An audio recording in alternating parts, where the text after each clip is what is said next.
Here's what we know so far on what the coronavirus does to the human body in cases of infections and deaths. China said the death toll from the new coronavirus surged past 1,000 on Tuesday, as Beijing stepped up efforts to treat tens of thousands of sick people, and the World Health Organization (WHO) urged the world to fight this virus before it gets out of control. Since the new type of virus was first detected in the central Chinese city of Wuhan in December, it has infected more than 40,000 people and spread to 24 countries. The rapid advance of the virus, labeled 2019 nCoV, has triggered fear across the globe, despite all but 2 of the deaths and 99% of the infections reported as occurring in mainland China. As the alarm spread, scientists and researchers around the world have ramped up efforts to understand the new virus and how it affects the human body. Here is what we know about the 2019 nCoV and what happens if you are infected. Varying levels of severity. The 2019 nCoV belongs to a family of viruses that can cause respiratory illnesses in humans, such as the common cold, and the more severe diseases such as the severe acute respiratory syndrome (SARS) and the Middle East respiratory syndrome (MERS). Thought to have jumped to a human from an as yet unidentified animal source, the novel coronavirus spreads primarily through respiratory droplets, such as those generated when an infected person coughs or sneezes. It attacks the respiratory tract, causing a range of symptoms, according to Dr. Maria van Kerkhove, at the WHO's Health Emergencies Program. You have mild cases, which look like the common cold, which have some respiratory symptoms, sore throat, runny nose, fever, all the way through pneumonia. And there can be varying levels of severity of pneumonia all the way through multi-organ failure and death, she told reporters in Geneva last week. However, in most cases, symptoms have remained mild. We've seen some data on about 17,000 cases, and overall 82% of those are mild, 15% of those are severe, and 3% of those are classified as critical, said van Kerkhove. What happens if you catch the virus? A study of 138 patients infected with new virus in Wuhan, published in the Journal of American Medical Association (JAMA) on February 7, showed the most common symptoms were fever, fatigue, and dry cough. A third of the patients also reported muscle pain and difficulty breathing, while about 10% had atypical symptoms, including diarrhea and nausea.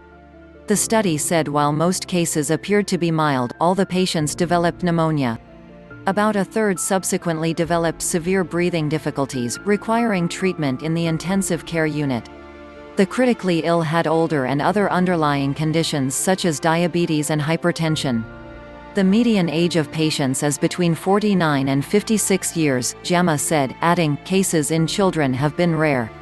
6 out of the 138 patients died. The figure amounts to a 4.3% death rate, which is higher than estimates from other parts of China.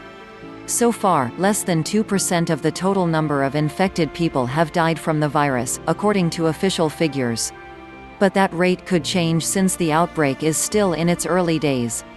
Meanwhile, a study published on January 24 in The Lancet, a medical journal, found what it called a cytokine storm in infected patients who were severely ill. The condition is a severe immune reaction in which the body produces immune cells and proteins that can destroy other organs. Some experts say this could explain deaths in younger patients who have died from the virus. Statistics from China show some people in their 30s and 50s who are not known to have prior medical issues have also died from the disease.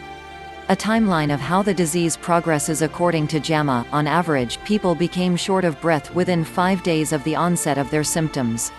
Severe breathing trouble was observed in about 8 days. The JAMA study did not give a timeline for when the deaths occurred. However, an earlier study published in the Journal of Medical Virology on January 29 said on average, people who died do so within 14 days of the onset of the disease.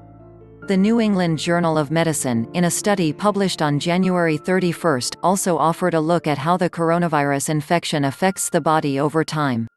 The study examined medical data of a 35-year-old man, who was the first case of infection in the United States. The first symptom was a dry cough, followed by a fever.